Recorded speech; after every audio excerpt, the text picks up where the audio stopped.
예, 이제 그 3화로 넘어갑니다. 예, 잘 따라오고 계십니다.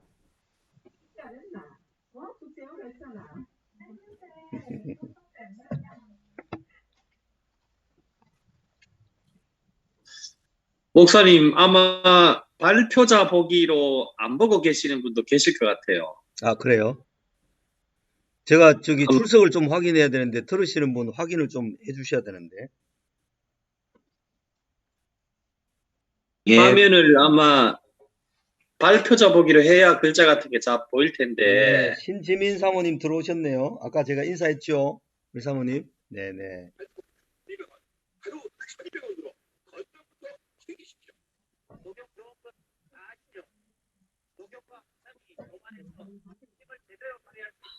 안영경 권사님 오셨어요?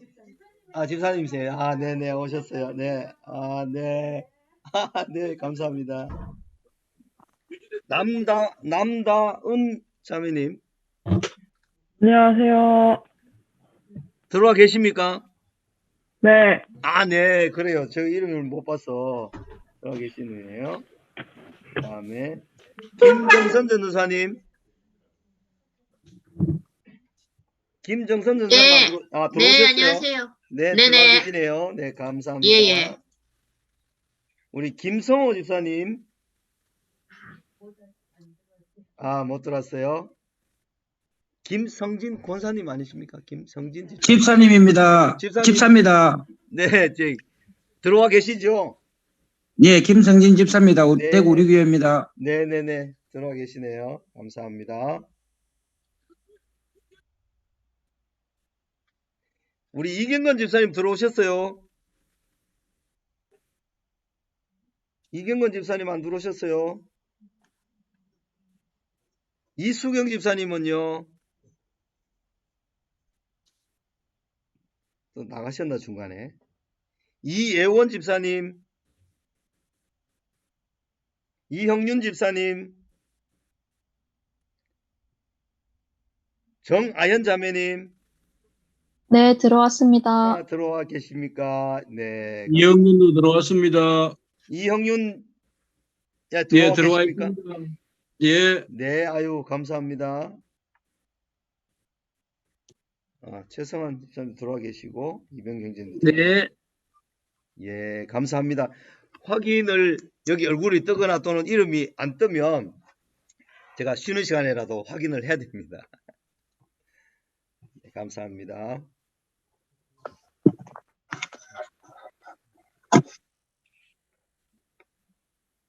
우리 이윤 집사님하고 우리 강 집사님하고 같이 말씀을 듣고 그러니까 얼마나 좋은지 모르겠습니다. 제가 좀 천천히 하려고 하는데 좀 어려운 거 있으면 개인적으로 나중에 질문하셔도 됩니다. 네. 메일로 질문하셔도 좋고. 시험요? 예, 시험은 치지 않을 것 같습니다. 그러나 제가 숙제는 한 가지 간단한 거 낼 겁니다. 그래서 간단하게 한 페이지 정도 뭘 해서 낼 수 있도록 제가 숙제를 내드리겠습니다.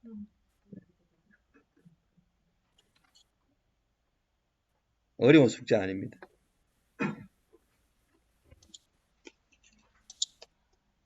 그 강의를 꾸준하게 매일 듣는다는 데 상당히 의미가 있고요.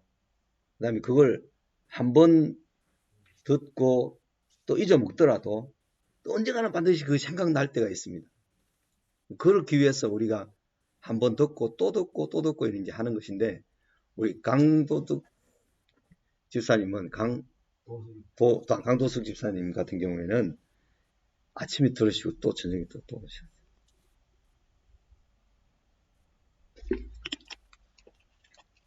아침 강의하고 저녁 강의하고 똑같이는 않죠. 간단해.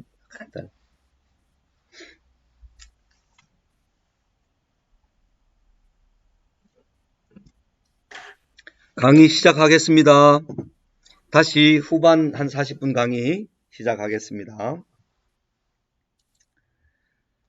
창세기 2장에는 인간이 창조되고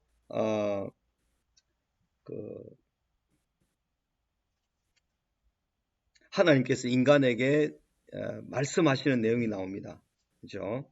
그 말씀하시는 내용 중에 2장 17절 말씀을 보면, 그죠? 2장 17절에 보면 선악을 알게 하는 나무의 열매는 먹지 말라. 네가 먹는 날에는 반드시 죽으리라. 이렇게 말씀을 하셨습니다. 이 말씀을 아담에게 하시고 그 다음에 아담의 갈비뼈로 여자를 만드십니다. 그죠? 그런 장면이 이제 18절 이하에 이어집니다.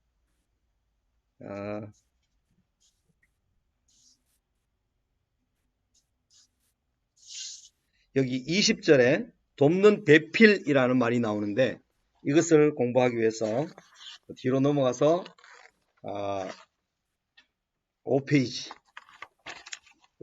한번 보도록 하겠습니다. 하나님께서 선악을 알게 하는 나무의 열매를 먹지 말라.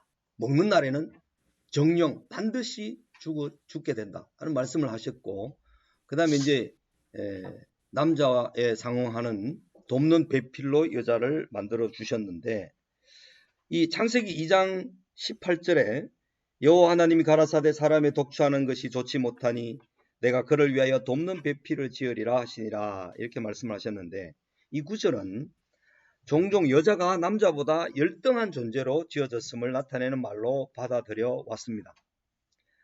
남자를 주도권을 잡은 자로 여자를 돕는 조수로 보는 것은 성경 본문과 과연 일치하는가?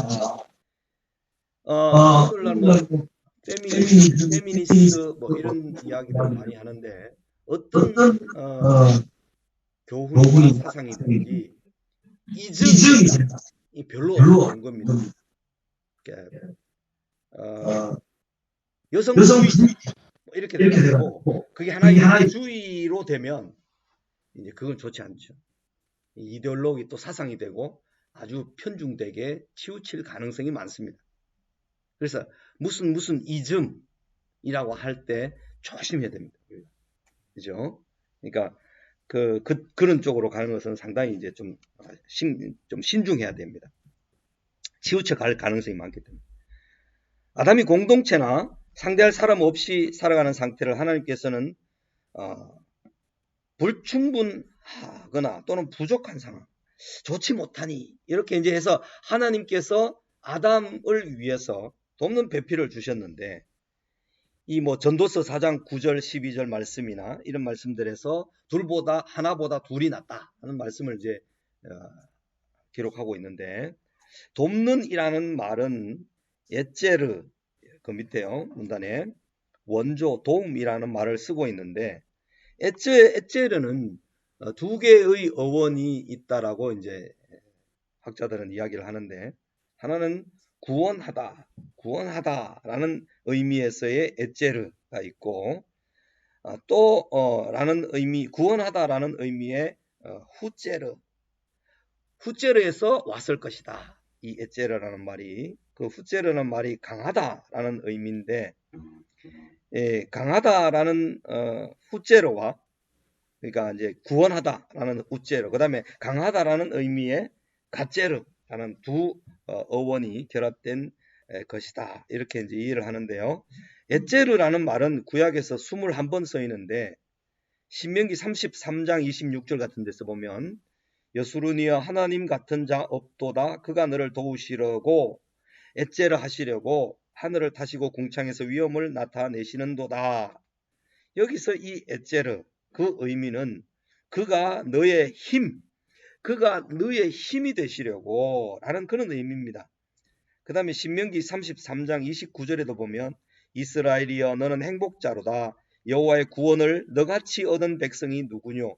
그는 너를 돕는 방패시요 너의 영광의 칼이시로다. 내 대적이 내게 복종하리니 네가 그들의 높은 곳을 밟으리로다 라고 말씀하셨을 때도, 그는 너를 돕는이라고 표현되어 있는데 그는 너의 힘의 방패시다, 이런 의미입니다. 이 같은 예를 볼 때 우리는 이 에제르가 오즈나 우쭈, 이것은 이제 직접적으로 능력을 말하는 단어인데, 능력을 의미하는 단어나 위험을 뜻하는 단어와 함께 병행구 안에 사용될 때는, 한 구절 또는 옆에 구절에 사용될 때는 언제나 힘, 또는 능력을 의미한다고 확신할 수가 있다. 학자가 말했습니다. 한 왕을 가리키는 두 명칭, 우시야 왕의 이름이 아사랴라는 이름도 있습니다. 이것은 모두 하나님의 능력을 뜻하는 이름인데 우시야 왕, 아사랴 왕 이름이 똑같은 이름인데 이 두 가지 종류로 쓰여 있는데요. 이것은 능력을 의미하는 어근 에제르가 히브리어에도 알려져 있었다는 것을 분명하게 보여줍니다. 조금 어려울 수 있지만 이게 돕는이라는 말이 힘이라는 말의 의미가 더 많이 있고 더 원래 의미에 가깝다. 이렇게 이제 이해를 하는 것입니다. 그래서 창세기 2장 18절을 내가 남자에 상응하는 힘을 지으리라. 남자에 상응하는 능력을 지으리라. 이렇게 번역할 것을 월트 카이저라는 신학자가 제안을 했습니다. 이 프리드만이라는 신학자는 더 나아가서 후기 히브리어에 근거하여 문제가 되어 있는 히브리어 표현의 두 번째 단어인 베필, 네게드라고 하는 이 베필이라고 말하는 이 말을 그와 동등한 이라는 의미로 번역해야 한다고까지 주장했습니다. 만일 그것이 사실이라면 하나님께서는 남자를 위해 여자를 남자와 완전히 동등하게 그리고 완전한 남자의 배필로 지으신 것이 됩니다. 이렇게 해서 남자의 홀로 있는 것, 그 고독감을 해소시키려고 하신 것입니다. 창세기 2장 23절에 내 뼈 중에 뼈라는 관용적 표현의 의미는 매우 밀접한 친족, 우리 중에 하나 혹은 사실상 우리와 동등한 자, 그런 의미입니다. 나와 동등한 자, 남자와 동등한 자, 그런 의미입니다. 따라서 여자는 결코 남자를 돕는 조수, 어시스터, 조수, 나 돕는 조력자, 헬프메이트 이런 존재로 지음을 받지 않았다. 그렇게 할 수 있습니다. 결국 하나님께서 여자를 지으실 때 의도하신 것은 남자를 위해 힘 또는 능력을 지으시되 모든 면에서 남자와 상응하며 남자와 동등해서 상응하며 더 나아가서는 남자와 동등하게 창조하시려고 하신 것이라고 이해해야 된다. 이런 의미가 이제 있습니다. 그래서 남자가 근육질이고 힘이 더 좋다고 해서 여자를 종속시키려고 하거나 지배하려고 하거나 그 발 아래 두려고 하는 것은 아주 잘못된 것입니다. 오히려 돕는 배필이라는 그 말의 의미가 상응하는 힘, 상응하는 동등한 인격체, 이렇게 여자를 지어주셨다는 거죠. 그죠? 그런 의미를 옛날에 설교하는 사람들은 머리뼈도 안 취하고 발가락 뼈도 안 취하고 가슴에 있는 갈비뼈를 취함으로 동등하게 여자를 만드시고 사랑의 대상으로 만드셨다. 그렇게 설명을 하기도 합니다. 2장에서 나오는 하나님의 명령, 선악을 알게 하는 나무의 열매를 먹지 말라, 먹는 날에는 반드시 죽으리라. 그 말씀과 돕는 배필을 지으리라 하는 이 의미를 좀 잘 생각해 둘 필요가 있습니다. 그리고 이제 3장으로 넘어가서 이제 인간의 타락이 나옵니다. 1장, 2장에 사람이 얼마 오랫동안 살지도 않았는 것 같은데 인간이 하나님이 짓자마자 인간이 타락했네? 이렇게도 이제 생각할 수 있겠지만 어느 정도의 시간이 진행되다가 인간이 선악과를 먹었는지는 잘 모릅니다. 하나님이 짓자마자 그 날짜로 선악과를 먹었다 이렇지는 않을 거란 말이죠. 시간이 어느 정도 지났을 수 있는 가능성이 있죠. 그래서 뱀이 이제 여호와의 하나님의 지으신 들짐승 중에 가장 간교한 이 짐승이 있습니다. 이 뱀이 누구에게 접근하는가 하면 여자에게 접근합니다.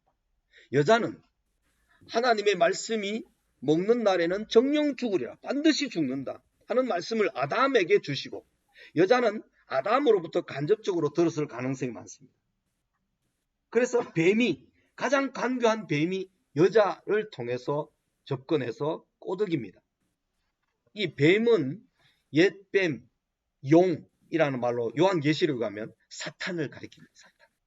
그래서 이 간교한 뱀을 사탄이 사실은 들어서 사람에게 접근해서 뱀의 눈이라든지 뱀의 지혜라는 것은 이거 아주 특별한데요. 뱀의 눈을 딱 보고 있으면 개구리나 뭐 잡아먹히는 이 뱀들이나 아니 다른 동물들이요. 그 눈과 마주치면요 꼼짝을 못한대요. 그만큼 그 뱀의 눈이 마력 같은 매력을 가지고 있어서 가만히 멍하게 있을 수밖에 없대요. 그래서 잡아먹힌대요. 이 뱀의 지혜에 대해서는 예수님께서도 뱀같이 지혜롭고 비둘기같이 순결하라. 이 두 가지를 말씀하셨는데 뱀의 지혜가 어느 정도냐면 뱀은 밖에서 뱀분들이 피리를 불면 그 소리를 듣기만 하면 안 나올 수가 없어요. 뱀이 막 밖으로 나와야 돼요. 굴 밖으로 나와서 잡힌대요. 근데 안 잡히려고 이걸 내가 안 잡혀야지 하면서 한쪽 귀를 땅에다가 묻어버려요.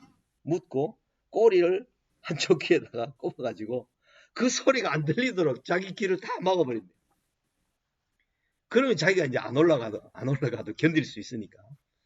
그렇게 이제 뱀이 지혜로운 동물인데 이 뱀에게 접근해서 하와가 그 뱀의 유혹에 넘어가게 되는 과정의 결정적인 내용이 뭐냐면, 그죠? 뱀이 하는 유혹의 말에 여자가 하나님의 말씀을 매우 분명하게 이해하고 인지하고 있지 못했다는 거죠. 그죠? 그 말씀을 이제 3절에 가서 보면, 여자가 뱀이 먼저 말하죠. 동산 모든 나무 열매를 먹지 말라 하시더냐. 중앙에 있는 선악을 알게 하는 나무 열매를 먹지 말라고 했지 모든 열매를 먹지 말라고 했느냐, 이런 말로 치고 들어옵니다. 뱀이 치고 들어오니까 여자가 뱀에게 말하되 동산 나무의 열매를 우리가 먹을 수 있으나, 여기까지는 뭐 괜찮죠. 근데 동산 중앙에 있는 나무 열매는 하나님의 말씀에 너희는 먹지도 말고 만지지도 말라. 너희가 죽을까 하노라. 여기에서 이제 심각하게 문제가 터진 거죠. 그렇죠? 먹지 말라, 반드시 죽는다 했으면 그 말씀 그대로 먹지 말아야 된다. 우리가 먹는 날에는 죽는다. 그 의미로 받고 그 말씀을 그대로 전달해야 되는데 그렇게 하지 못했죠. 뱀이 여자의 약점을 파고듭니다. 여자가 가지고 있는 그 하나님 말씀에 대한 분명한 이해를 하지 못한 것으로 파고드는데, 너희가 결코 죽지 아니하리라. 하나님과의 단절, 영적인 하나님과의 관계 단절, 이것을 이제 죽음이라고 이해를 일반적으로 해야 되는데, 육체적으로 아담과 하와가 선악과를 따먹었다고 해서 육체적으로 당장 죽어버린 것이 아니죠. 그런 의미의 죽음으로 뱀은 사람에게 그렇게 유혹하며 미혹했던 거죠. 너희가 먹어도 절대로 죽지 않는다. 몸이 당장에 먹고 난 다음에 당장 그 결과로 죽는 것이 아니다. 뭐 이런 식으로 말했는데 하나님 말씀을 비틀어서 정면으로 부정한 거죠. 죽지 않는다. 이렇게 부정하면서 치고 들어와서 다음에 더 나아가서 그것을 먹는 날에는 너희가 눈이 밝아져서 하나님과 같이 되어 선악을 알 줄을 하나님이 아심이다. 이렇게 말하죠. 그러니까 인간에게 무엇을 부추깁니까? 너희가 하나님과 같이 되어라. 하나님과 같이 될 수 있다 하면서 지금 그것 때문에 하나님께서 막아놓으신 거다. 너도 얼마든지 하나님 될 수 있다. 하나님처럼 능력 있게, 하나님처럼 다 천지 만물을 만들 수 있는 능력자가 될 수 있다 하면서 막 부추기는 것이죠. 일종의. 이렇게 되니까 이제 여자가 그 나무를 보니까 먹음직도 하고 보암직도 하고 그 나무를 본즉 지혜롭게 할 만큼 탐스럽기도 한 나무였어요. 그래서 그 나무를 따서 먹고 자기 남편인 아담에게도 주어서 같이 먹는 거예요. 우리가 하나님의 말씀을 정확하게 알려고 노력하고 힘쓰고 애쓰지 않으면 어렴풋이 알고 있는 것을 사탄이 이용해서 치고 들어올 때는 100이면 100 다 넘어갈 가능성이 있습니다. 그렇지 않기 위해서 우리가 하나님의 말씀의 분명한 의미를 잘 이해하고 분명하게 이해하고 있지 않으면 툭 치고 들어오면 탁 넘어집니다. 대부분의 이단들은 나중에 이단 강의를 제가 또 할 때 그 준비된 말씀을 하겠지만, 대부분의 이단들은 한 구절을 탁 치고 들어와서 그 구절 말씀에 우리가 탁 넘어지게 만들어서 자기네들 논리로 끌고 갑니다. 그러면 우리는 그 논리에 허우적대면서 이단에 빠져버리기가 쉽습니다. 그렇게 되지 않기 위해서 아까도 제가 이야기했지만 얻은 안식, 얻는 안식, 얻을 안식 세 가지가 다 있는 겁니다. 다.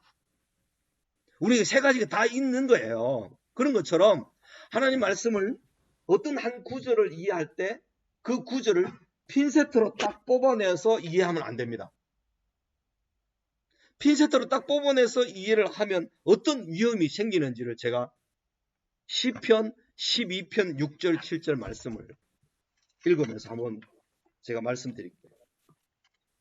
95년도에 제가 섬겼던 그 DFC라고 거기서 한 30년간 있었는데 거기에 필리핀에 있는 우리 선교 훈련원의 책임자가 어느 날 훈련생이 갔더니 훈련생들에게 NIV 성경 다 버려라. 한글 개혁 성경 다 버려라. 이거는 아주 사탄이 가라지를 많이 뿌려놓은 내용으로 가득 찬 책이다. 그러니까 버려라. 오직 킹 제임스 성경 1611년에 만드는 킹 제임스 성경 영어 성경 그것만 쓰도록 해라. 이렇게 가르치니까 거기 가 있던 사람들 이게 뭐냐 하면서 딱 해서 이제 저에게 연락이 온 거예요. 제가 보니까 이게 말씀 보존 학회라는 단체에서 킹 제임스를 극단적으로 옹호하는 집단들이에요. 그래서 다른 성경은 다 사탄이 가라지를 뿌려놓은 책이니까 다 버려라. 오직 킹 제임스 성경만이 보존된 성경이다. 이렇게 말하면서 시편 12편 6절 7절 말씀을 탁 갖다 댔어요. 그들이 가지고 있는 모든 책에서 이 구절에서부터 출발하는데 12장 시편 12편 6절 7절 제가 읽어보겠습니다. 여호와의 말씀은 순결함이여 흑도가니에 7번 단련한 은 같도다. 여호와여 그들을 지키사 이 세대로부터 영원까지 보존하시리이다. 이 두 구절 말씀을 딱 따와서 보면 보존되는 것 이것이 그 위에 6절에 있는 여호와의 말씀으로밖에 해석이 안 됩니다. 그 두 구절만 볼 때. 그런데 시편은 12편은 1절부터 지금 8절까지 있는 시입니다. 1절부터를 차례대로 다 읽어보면 이것들이라고 말하는 그 지시대명사가 무엇을 의미하는지를 이해할 수 있습니다. 1절부터 읽어보면 여호와여 도우소서 경건한 자가 끊어지며 충실한 자들이 인생 중에 없어집니다. 왜? 악인들이 그들을 윽박지르고 착취하고 죽이고 해서 없어지고 있습니다. 도와주십시오. 그들이 이웃에게 각각 거짓을 말하며 그 착취하고 죽이고 하는 그 악인들이 거짓을 말하고 이렇게 하고 있습니다. 아첨하는 입술과 자랑하는 혀를 하나님 끊어주십시오. 그들이 말하기를 우리의 혀가 이기리라. 우리 입술은 우리 것이니 우리를 주관할 자 누구리요? 하나님도 어쩔 수 없지 않느냐 하면서 막 그렇게 하면서 의로운 사람, 가난한 사람들을 착취하고 죽입니다. 그래서 여호와의 말씀에 가련한 자들의 눌림과 궁핍한 자들의 탄식으로 말미암아 내가 이제 일어나 그가 원하는 안전한 지대에 두리라. 이 사람들이 바로 그들을 여호와여 그들을 지키사라고 할 때 그 그들, 그렇죠? 이 그들이 5절에 나오는 가련한 자들, 궁핍한 자들, 그렇죠? 그다음 1절에 나오는 경건한 자가, 그다음에 충실한 자들, 신실한 자들, 이런 사람들이 없어지게 되는데 그 사람들을 하나님께서 보호하시겠다 이런 의미예요. 그런데 이 사람들은 하나님의 말씀이 보존된 것이 있다라고 말하면서 이 두 구절과 함께 잠언에 있는 말씀 중에 왕의 말에 권위가 있다 하는 말씀에 그 두 가지를 딱 빌어와서 왕명어로 성경이 번역된 책은 킹 제임스 성경 KJV라고 하는 그 성경책밖에 없다. 다른 모든 번역판들은 번역위원회라든지 이런 데서 번역을 했는데 킹 제임스 성경만은 왕의 명령으로 번역되었다. 이렇게 말하면서 봐라. 왕의 명령으로 힘이 있고 권위가 있어서 이 킹 제임스 성경이 보존되어서 우리에게 전달된 것인데 사람들은 그 뒤에 가라지가 뿌려진 성경을 가지고 우리들에게 전달해 줬다. 이렇게 이야기를 합니다. 그걸 가지고 제가 이제 우리 선교단체에 어려움이 있었기 때문에 논문을 쓰게 됐어요. 그 책을 다 가지고 와서 한 24권을 가지고 와서 다 읽었습니다. 읽었는데 그 출발점과 핵심이 이 구절이에요. 모든 주석을 다 찾아봤습니다. 신학교에서. 근데 그들이라고 지시대명사가 무엇을 가리키는가를 설명해 놓은 모든 것들이 다 1절과 5절에 나오는 가련한 자들, 경건한 자들, 신실한 자들, 이런 사람을 가리키지 여기 앞에 나오는 여호와의 말씀을 가리킨다라고 설명한 주석은 하나도 없어요. 문맥을 따라서 1절부터 쭉 8절까지를 다 보는 가운데 어떤 지시대명사가 무엇을 가리키는지를 보지 않으면 이런 심각한 문제가 생겨버리는 거죠. 이 사람들, 말씀 보존학회 사람들은 자기네들끼리 아직도 그것을 극단적으로 주장하고 있습니다. 그런데 1611년도에 번역된 이들이 가지고 있었던 헬라어 사본은 9세기 레닌그라드 사본이라고 하는 러시아의 레닌그라드 도시에 있는 거기에 보관된 사본밖에 없었어요. 그러면 9세기보다 이전에 있는 사본들이 있었겠습니까? 없었겠습니까? 있었는데 발견이 안 된 거죠. 1600년대 그때는. 영국 국회가 킹 제임스 왕의 명령을 받아서 국회가 전부 다 이제 목사들로 구성된 국회의원들, 그 사람들이 성경을 번역을 했는데 그 사람들이 가지고 있는 헬라어 원본이 9세기 사본밖에 없었어요. 그 이후에 1700년, 1800년, 1900년, 2000년까지 오면서 그것보다 훨씬 더 오래된 원본에 가까운 1세기 사본들, 바티칸 사본들, 사회 사본들, 그다음 쿰란 사본, 이런 사본들이 많이 나오게 된 거죠. 발견된 거죠. 그러다 보니까 1세기의 사본이라면 9세기의 레닌그라드 사본보다 훨씬 더 원본에 가까우니까 9세기 레닌그라드 사본을 근거로 만든 킹 제임스 성경의 번역을 지우고 1세기에 나와 있는 헬라어 성경을 가지고 바꾼 거예요. 그러니까 킹 제임스 성경의 기준이 아니고 사실 1세기 사본이 발견된 그것이 훨씬 더 오리지널에 가까운 사본이니까 킹 제임스 성경이라도 이런 본문으로 바꾼 거죠. 그게 오늘 우리 가지고 있는 한글개혁 성경이고 그게 NIV 성경, 이런 성경들입니다. 그래서 킹 제임스 성경에는 요한 1세 물과 피와 성령이라 증거하는 이가 제신이 물과 피와 성령이라 이런 말씀을 하잖아요. 그 말씀을 하는데 이 말씀이 1세기 사본에 이렇게 되어 있어요. 그런데 9세기 사본에는 물과 피와 성령이라 하는 말을 어떻게 바꿔놨는가 하면 성부와 성자와 성령이라 이렇게 바꿔놨어요. 그 많은 1세기부터 4세기, 5세기를 거치면서 모든 교회 종교회의가 그 신학적인 논쟁을 하면서 성부, 성자, 성령, 삼위일체 논쟁을 했지 않겠습니까? 그러니까 삼위일체가 확립되고 정립되고 이렇게 하고 난 다음에 9세기 사본을 뺏기는 사람이 물과 피와 성령을 이 셋이 하나라고 하는 말에 의해서 성부와 성자와 성령이 이렇게 적어버린 거죠. 원래는 물과 피와 성령인데 그런 오류가 이제 포함된 것이다라고 학자들이 다 밝혀놓고 있는데 어떻게 1611년에 번역된 킹 제임스 성경이 보존된 성경이냐 이렇게 이제 우리가 반문할 수 있죠. 그러니까 그런데 빠지지 않기 위해서는요 문맥을 잘 이해해야 됩니다. 그래서 제가 그 한 10페이지 되는 논문을 가지고 우리 선교단체 그 해외 선교 그 훈련원이 정리가 됐어요. 더 이상 킹 제임스만 주장 안 하겠다. 거기 내려놓고 성경을 그냥 NIV 성경도 보고 한글개혁 성경도 보고 이렇게 성경을 보게 했습니다. 정리가 됐어요. 이런 구절을 구원파든 또는 이제 저기 뭡니까 신천지든 다 가지고 있습니다.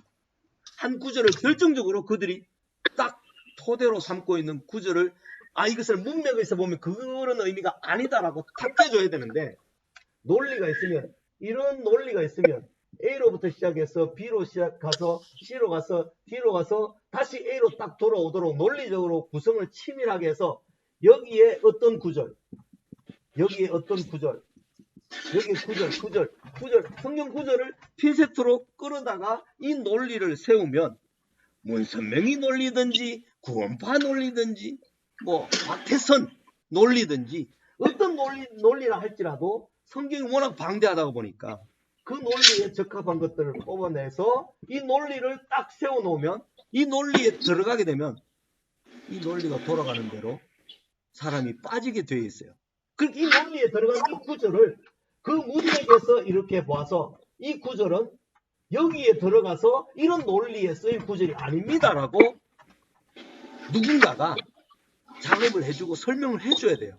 그런 작업을 안 하다가 보니까 이 구절들이 쭉 나열되어 있는 이런 논리에 논리적으로 말이 되거든요. 그러니까 거기에 빠져버리는 거예요. 이게 2단입니다. 그래서 2단이 처음에 접근하는 말을 우리가 잘 이해해야 됩니다. 요한일서 3장 9절 말씀에 하나님께로부터 난 자는 죄를 짓지 아니하나니 이렇게 말합니다. 죄를 짓지 않는다. 이런 표현을 썼는데 이 죄를 짓지 않는다. 그래서 구원파가요. 우리한테 예수 믿는 사람한테 접근할 때 당신 예수 믿습니까? 구원받았습니까? 예, 구원받았습니다. 예수 믿습니다.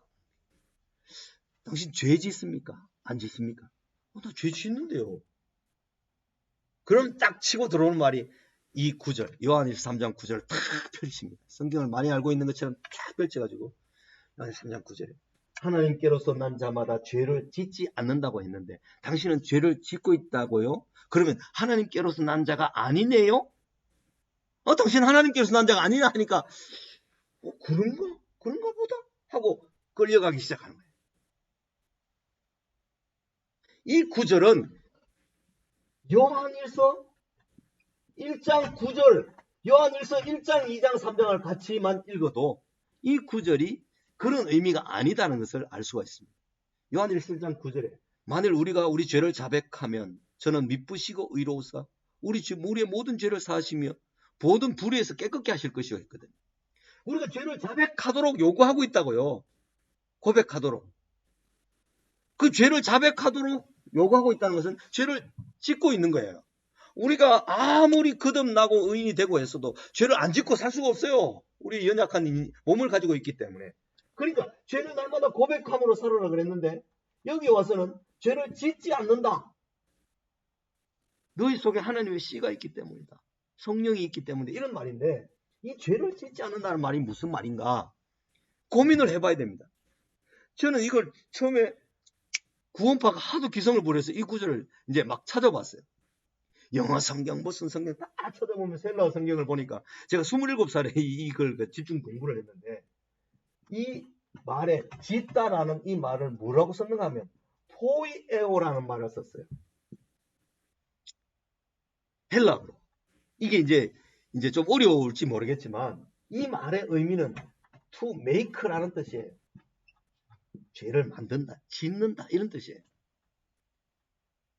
이것은 의도적으로 죄를 짓고 죄를 즐거워하고 죄에 머물러 있는다 이런 뜻이에요. 이 말이 이 포이에오라는 말이 창세기 1장에 나오는 하나님이 태초에 천지를 창조하시니라는 이 말, 이 창조하시니라는 말을 70인경 헬라어에 번역할 때 이 말을 썼어요. 이 말이 요한일서 3장 9절에 이 말로 쓰였어요. 그러면 이 말의 의미가 무엇이냐를 이해를 해야 돼요. 어린아이가 똥 오줌을 구분할 줄만 알면 똥을 싸놓고 엉덩이 엉청하게 들고 엄마 찾고 막 이거 빨리 씻어달라고 닦아달라고 이러지. 똥을 싸놓고 좋아.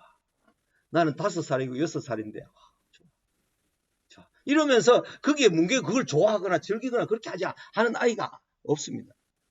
다 불편하고 왜 이게 엉덩이가 이렇게 안 좋지 하면서 씻어달라고 다 이야기를 하죠. 자기가 또 화장실 가고 이렇게 하는데 이 포이에오라는 이 말의 의미는 의도적으로 죄를 고의적으로 계속해서 짓지 않는다. 그런 말이에요. 하나님께로서 난 사람은 이게 죄다 느꼈으면 돌이켜서 죄에서부터 빨리 탈출하고 바르게 함으로 하나님의 의로 교육하는 대로 나아가야 되죠. 그런데 거기에 뭉구적거리면서 계속해서 그 죄를 즐긴다 이런 뜻이에요. 죄를 만들어서 즐거워하고 고의적으로 거기에 머물러 있다. 그렇게는 결코 할 수가 없다. 왜냐? 하나님의 씨가 성령이라고 하면 그 성령이 그 속에 계시기 때문이다. 이런 말씀으로 주신 거예요. 그래서 이 말씀과 이 말씀이 두 개가 조화돼야 돼요. 그렇게 죄를 즐거워하면서 머무를 수 없다기 때문에 우리는 죄를 날마다 고백해야 된다. 이런 문맥으로 같이 봐야 되는 거예요. 이 구절을 핀셋으로 뽑아내가지고 가져오는 거. 아주 이건 구원파의 악랄하고도 무식한 적용이고 해석입니다. 그래서 이 사람들이 3장 9절을 탁 치고 와서 당신 죄를 지으면 하나님께로 난 사람이 아니에요? 그래요? 그러면 똑같이 말하는 요한일서 1장 9절 한번 봅시다. 펼쳐가지고 그 사람들에게 읽어주면서 여기 우리 죄를 자백하라고 하네요. 이건 어떻게 된 겁니까? 죄를 안 지으면 자백 안 해도 되는데요. 그렇게 물으면 이 사람들이 할 말이 없습니다. 이 사람들은 이건 안 배우고 이것만 달달 외우고 전도하기 때문에. 이런 엉터리가 발생될 수 있는 이유가 뭐냐면 하나님의 말씀을 정확하게 이해하지 못하거나 부분적으로 알고 있거나 문맥에서 이해하지 못하면 지금 하와가 뱀의 꼬드김에 넘어가게 된 원인과 이유가 하나님의 말씀을 분명하게 그대로 그 의미를 정확하게 가지고 있지 못했기 때문에.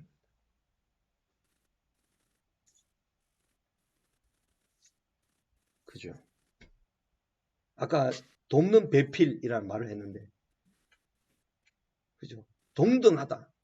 그런 의미가 아니면 여자가 열매를 가져와서 먹으러 갈 때 내 말 들어 하면서 이렇게 했을 텐데 아담도 먹었다는 것을 봐서는 이런 아까 이야기했던 돕는 배필이라는 그 의미가 제가 이야기한 그런 의미가 오히려 맞을 수 있다.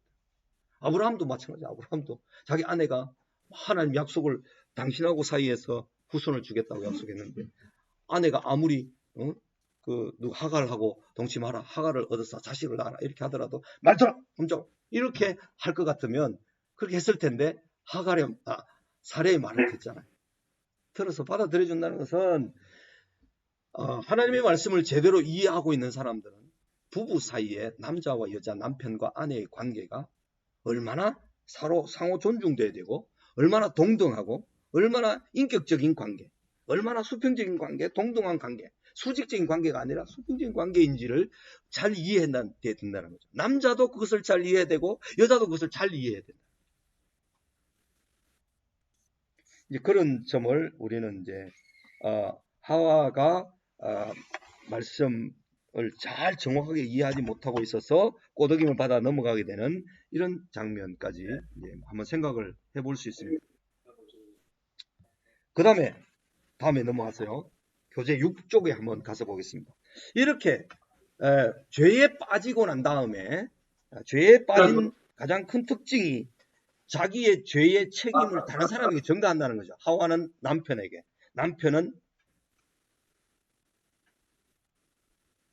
그렇죠? 남편은 하와에게, 하와는 뱀에게 전가해서 하나님께 죄의 책임을 돌립니다. 사람이 그렇습니다. 하나님 그거 왜 만들어 놔가지고 내가 이 죄를 짓겠습니까? 안 만들어 놨으면 죄를 안 지었을 텐데. 안 만들어 놨으면요 우리가 인격체가 아니고 그렇죠? 우리가 인격체가 아니고 짐승 같은 존재가 되어 있죠. 우리가 인격체라는 것은 우리가 선택해서 할 수 있는 자유로운 인격 그걸 가지고 있기 때문에 그것을 자기가 잘못해서 또 죄를 지어서 그걸 책임을 져야 되는데 책임을 전가하는 것은 이것은 죄의 가장 큰 특징입니다. 그래서 이제 숨었는데 하나님께서 긍휼을 베풀어 주시는데 인간이 죄를 지으면 하나님께 용서를 구하고 은혜를 구하는 그 자에게 하나님께서 얼마든지 용서를 베풀어 주시는데 70번씩 7번이라도 용서해 주겠다라고 용서하라고 예수님께서 베드로에게 말씀하셨는데 그 하나님의 긍휼이 뭐였는가 하면 가죽 옷을 지어 입히시는 것이었어요. 가죽 옷. 그 가죽 옷을 지어 입히셨다는 말 속에는 하나님께서 짐승을 잡게 하셔서 아담에게 그 짐승의 피로 하나님께 제단에 뿌림으로 하나님께 뿌림으로 내가 지은 죄를 이 짐승이 대신해서 죽었다. 죄의 삭은 사망이니까. 그래서 짐승이 대신 죽어서 그 짐승의 가죽을 내게 입히심으로 내 부끄러운 수치스러운 부분을 그 짐승으로 가리게 해주시는 거죠. 그것이 이제 짐승의 가죽옷을 지어 입혔다. 이런 의미 속에 다 들어있는 것이라고 봅니다. 그런 긍휼을 하나님께서 베풀어 주셔서 이제 주시고 난 다음에 이제 저주가 내려집니다. 그죠? 저주가 내려지는데 자연에 대한 저주, 인간에 대한 저주, 여자에 대한 저주, 뱀에 대한 저주, 이 저주가 다 이제 내려지죠. 인간이 이 자연을 다스리고 동물들을 다스리고 할 수 있는 그런 그 권세와 능력이 인간에게 주어졌는데 인간이 타락함으로 모든 것이 다 이제 자연계가 저주를 받게 됩니다. 그래서 만물도 탄식하며 하나님의 아들들이 나타나기를 기다리고 있다. 로마서 8장에서 말씀하시는 것입니다. 여기 3장 15절에 여자와 원수가 되게 하고 내 후손도 여자의 후손과 원수가 되게 하리니 여자의 후손은 내 머리를 상하게 할 것이요 너는 그의 발꿈치를 상하게 할 것이니라 그랬습니다. 사탄은 예수님이 이 땅에 왔을 때 세 가지 시험을 해도 예수님을 당해내지 못했습니다. 그죠? 예수님이 세 가지 시험을 다 물리치셨어요. 그런데 예수님이 살아계시는 동안에 행하셔서 모든 사람들로부터 인기가 있고 모든 사람들이 메시아가 왔다, 다윗의 자손이 왔다 이렇게 할 때 사탄은 예수님만 죽여버리면 하나님의 아들이니까 예수님만 죽여버리면 하나님 나라, 하나님이 가지고 계시는 하나님 나라를 자기가 차지할 것이라고 철떡같이 믿었어요. 그래서 사두개인과 바리새인들 모든 권세자들 다 힘을 모아 합쳐가지고 예수님을 죽이는 데까지 딱 몰고 갑니다. 근데 예수님이 딱 돌아가시고 그 다음날 사흘째 되는 날 부활하시니까 자기의 머리가 박살나버립니다. 뱀의 머리가 상하여져 완전히 박살나서 생명이 이미 컨트롤할 수 없는 상태, 이미 끝나버린 거죠. 하나님은 뱀의 지혜, 사탄의 지혜, 그것보다 훨씬 능가하시는 분입니다. 자기 아들을 예수 그리스도를 보내셔서 공의롭게 죽게 하심으로, 피 흘리게 하심으로 여자의 후손이었던 창세기 배경에서 제가 처음 시간에 이야기했습니다.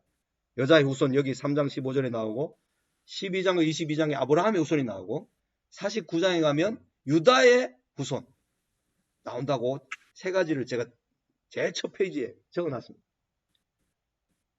그 여자의 후손인 예수 그리스도께서 죽어주심으로 하나님께서 당신에게 속한 모든 백성들의 죄를 다 용서해 주신 거죠. 그래서 사탄은 자기가 힘을 쓰고 권세를 부릴 만한 모든 것이 다 사라져 버렸어요. 사탄은 예수님 죽이면 끝일 줄 알았는데 자기 머리가 박살나버렸어요. 그게 자기의 지혜로 자기가 무너짐, 자기가 스스로 무덤을 판 것이 돼버렸죠. 사탄도 그걸 몰랐어요. 그런데 딱 예수님이 돌아가시고 나니까 그것을 이제 사탄이 늦게 알게 됐죠. 이렇게 된 거죠. 그래서 여기 발꿈치를 상하게 한다는 말은 십자가에 죽게 하시는 것이고 뱀의 머리가 상하게 했다는 말은 요한 1서에서 말씀하시는 것처럼 예수님께서 오신 것은 사탄을 멸하려 하십니다. 사탄을 멸하려 하십니다. 사탄이 사실은 예수님의 죽으심과 부활로 완전히 멸해진 거죠.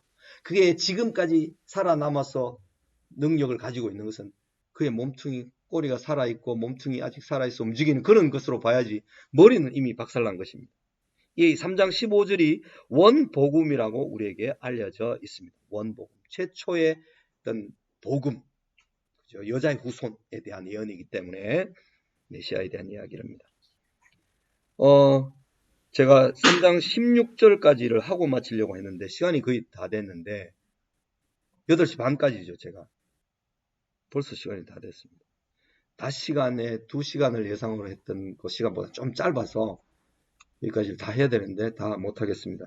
제가 6페이지에 있는 내용은 여러분이 반드시 읽어보십시오. 그래서 제가 다음 시간에 간단하게 하고 넘어가겠습니다. 6페이지에 창세기 3장 16절 남편을 사모하고 남편은 너를 다스릴 것이니라 여기에 대한 설명을 자세히 한번 읽어보십시오. 읽어보시면 어느 정도 이해가 되시고 다음 시간에 제가 간략하게 설명을 하고 공부를 시작하도록 하겠습니다. 제가 오늘은 여기까지 강의하고 뒤에 강의하러 오신 분에게 시간을 드립니다. 기도하겠습니다.